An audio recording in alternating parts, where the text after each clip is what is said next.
Urdu stories. एक शहर में एक हॉस्टल था जहाँ पर यतीम बच्चे रहा करते थे। वहाँ पे खाना बनाने वाले बावर्ची का नाम बुरकान था। बुरकान थोड़े अजीब नेचर का था। बीबी जी, मैंने आपको पिछले महीने बताया था ना एक राइस कुकर का, तब तो वो बहुत महंगा था। अब उनकी सेल लगी हुई है, क्यों ना हम वो ले लें। वैसे भी मुझे खाना बनाने में बहुत मुश्किल होती है। चलो ठीक है, कल मैं तुम्हारे साथ चलूंगी। अगर मुझे मुनासिब लगा तो हम उसको भी खरीद लेंगे। ठीक है बुरकान? ठीक है बीबी जी, हम लोग कल चलेंगे। मशीनें तो काफ़ी सही हैं, काफ़ी काम आएंगी हमारे।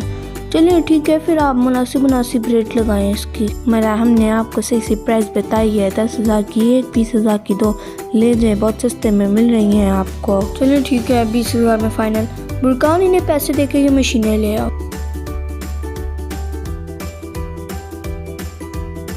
उसके बाद बुरकान राइस कुकर को घर लेके आता है। उसके अंदर बहुत मज़ेदार चावल बनाता है और बच्चों को दे देता है। अरे तुम कौन हो? यहाँ पे क्यों आई हो? मुझे बहुत ज़्यादा भूख लगी है, मैं यहाँ पे खाना खाने के लिए आई हूँ। रुको बुरकान, क्या मैंने तुम्हें कभी ऐसे कहा है कि अगर यहाँ पे कोई गरीब शख्स खाना खाने के लिए आए तो तुम उस पर हाथ उठाओ? तुम पागल तो नहीं हो गए? बीबी जी, आप खुद ही देखिए, ये औरत यहाँ पे मुफ्त में खाना खा रही है। आपने ये हॉस्टल उन बच्चों के लिए बनाया है जो यतीम है, ना कि इन जैसे लोगों के लिए जो आए और मुफ्त में सारा खाना खा के चले जाए। बस बहुत हो गया बुरकान, बल्कि अब से तुम इन बच्चों के साथ साथ इस औरत के लिए भी चावल बनाया करोगे, और अब मैं तुम्हारी एक भी और बात नहीं सुनूंगी। पता नहीं बीबी जी को लोगों को मुफ्त में खाना देने से आखिर मिलता क्या है। मुझे तो बस ऑर्डर देके चली गई ना, करना तो मुझे ही पड़ेगा ना।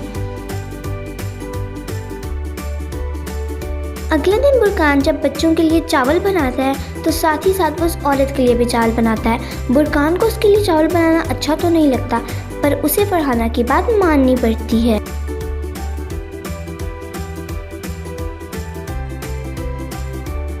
पता नहीं बाकी बच्चे कहाँ रह गए हैं। अगर मैं उनका खाना ले आया ना तो वो भी ठंडा हो जाएगा। चलो ठीक है, तुम खाना शुरू करो, जब वो आएंगे ना मैं उनके लिए चावल डाल लूँगा। भाई मुझे भी खाना ला दे आप। ये जो प्लेट में चावल पड़े हैं ना, ये तेरे लिए ही डाले हैं, खा ले यही। पता नहीं कहाँ से भूखे लोग आ जाते हैं। क्या शक्ल देख रही है, खा अब। भाई मुझे बहुत भूख लगी है, मेरे लिए एक और चावल की प्लेट ले आओगे? जितना मिला है ना उसे शुक्र करके खा ले, वरना ये भी छीन लूंगा मैं। अगर वो औरत राइस कुकर से फ्री में खाना खा सकती है तो मैं क्यों नहीं इससे कोई फ़ायदा उठा सकता। सोच बुरकान सोच, फिर मुझे दो जगहों से पैसे आएंगे तो मैं तो अमीर हो जाऊंगा, अपने लिए एक अच्छा सा घर ले लूँगा। पर क्या करूँ? एक तरीका है, अगर मैं राइस कुकर में चावल बना के बाहर बेचूँ तो मुझे वहाँ से भी पैसे मिलेंगे। उसके बाद बीबी जी जो पैसे मिल देती हैं उससे भी मुझे फ़ायदा होगा। यार कितना अच्छा आइडिया है, बस आज से इस पे अमल करेंगे। साजिद बहुत सारे चावल बनाता है और बाहर बेचने चला जाता है। उसका काम चल पड़ता है और सब लोग उससे चावल खरीदते हैं। कुछ दिन इसी तरह गुजर जाते हैं। वो रोजाना बाहर चावल बेचता है। एक दिन उसे चावल बनाते हुए वो औरत देख लेती है। अच्छा, तो ये आदमी मैडम जी को धोखा दे रहा है। अरे तो तुम यहाँ पे क्या कर रही हो इतनी रात को? यहाँ पे क्यों आई हो तुम? मुझे सब कुछ पता चल गया कि तुम मैडम जी को धोखा दे रही हो। मुझे सब कुछ पता चल गया, अब तो मैं मैडम जी को बताऊंगी। बुरकान बहुत डर जाता है और वो खुद को बचाने के लिए उस औरत को उस राइस कुकर में जलाकर मार देता है।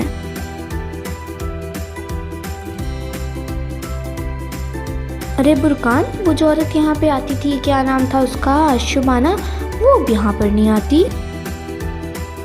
मुझे तो कुछ नहीं पता, वो पता नहीं क्यों नहीं आती है। मैं तो उसको रोजाना खाना देता था। सच्ची में बेबी जी। चलो ठीक है, इस पे बाद में बात करेंगे। तुम जल्दी से खाना बना लो, खाने का टाइम होने वाला है। अच्छा किया मैंने उस औरत को मार के, वरना वो तो मेरा सारा भांडा ही फोड़ देती। उसको मार दिया, अब थोड़ी दिनों में फरहाना भी भूल जाएगी कि कोई औरत यहाँ पे खाना खाने आती थी, फिर मैं तो बच जाऊंगा। अच्छा किया मैंने उस औरत को मार दिया। एक रात बुरकान फिर से चावल बना रहा होता है तो उसे पीछे से किसी के खाने की आवाज़ सुनाई देती है। अरे ये कौन इतनी रात को खाना खा रहा है? ये किसकी खाने की आवाज़ आ रही थी? पता नहीं। अरे ये क्या चीज़ है? ये क्या चीज़ है? ये क्या चीज़ थी? अरे ये क्या चीज़ थी? ये काला काला। नहीं, थकावट की वजह से मेरा वहम हो। वो अपना वहम समझ के उस बात को इग्नोर कर देता है तो अचानक से उसे लगता है कि किसी ने उसके कंधे पे हाथ रखा है। अरे ये मेरे साथ क्या हो रहा है? कभी मुझे लगता है किसी ने मेरे कंधे पे हाथ रखा है, तो कभी किसी के खाने की आवाज़ आती है। वहम होगा ज़रूर वो मेरा। वो डर तो बहुत जाता है पर उसे इग्नोर करता है, चावल बनने का इंतजार करता है। जब चावल बन जाते हैं तो उसे बाजार में बेच आता है। देखा, एक के साथ दो काम करने का। अरे ये भाई, किसने मेरे बर्तन तोड़ दिए? ज़रूर कोई बिल्ली आ गई होगी, उसने ज़रूर ये शरारत की है।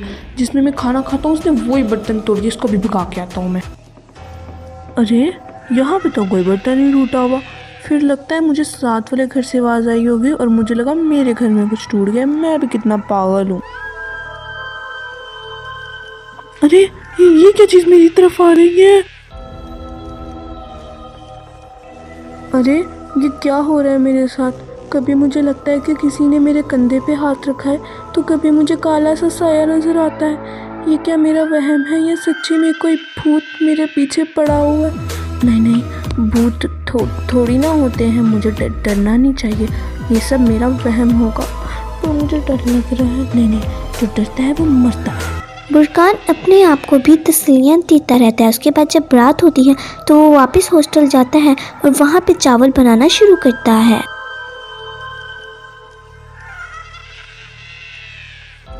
अरे कौन हो तुम? कल से मेरे पीछे पड़े हो। मैंने तुम्हारा क्या बिगाड़ा है? मुझे बताओ तुम कौन हो? मुझे छोड़ दो। तू भूल गया, पर मैं नहीं भूली। मैं वही हूँ जिसको तूने राइस कुकर में जलाकर मार दिया था। अब मैं तुझे भी मार दूंगी, तुझे भी नहीं छोड़ूंगी जिंदा। अरे मुझे माफ़ कर दो, मुझसे बहुत बड़ी गलती हो गई। अरे कोई तो मुझे इस बदरू से बचाओ, ये मुझे मार डालेगी। बीबी जी। बदरू? बदरू? अरे कौन हो तुम? बुरकान को क्यों मारना चाहती हो? मुझे बताओ। उसके बाद वो बदरू फरहाना को भी सारी बात बताती है। बुरकान, मुझे तुमसे ये उम्मीद नहीं थी। तुमने मुझसे इतना बड़ा झूठ बोला। काश तुम मुझे पहले ही सच बता देते। बदरू, तुम इसे माफ़ कर दो। हम इसे पुलिस के हवाले कर लेंगे। पुलिस इसे जेल में डाल देगी। तुम इसे मत मारो। नहीं, मैं इसे नहीं माफ करूंगी। पुलिस इसे छोड़ देगी, पर मैं इसे नहीं छोड़ूंगी। मैं इसे मार दूंगी। उसके बाद वो औरत किसी की बात नहीं सुनती और बुरकान को जलाकर मार देती है और अपना बदला पूरा कर लेती है। Thanks for watching.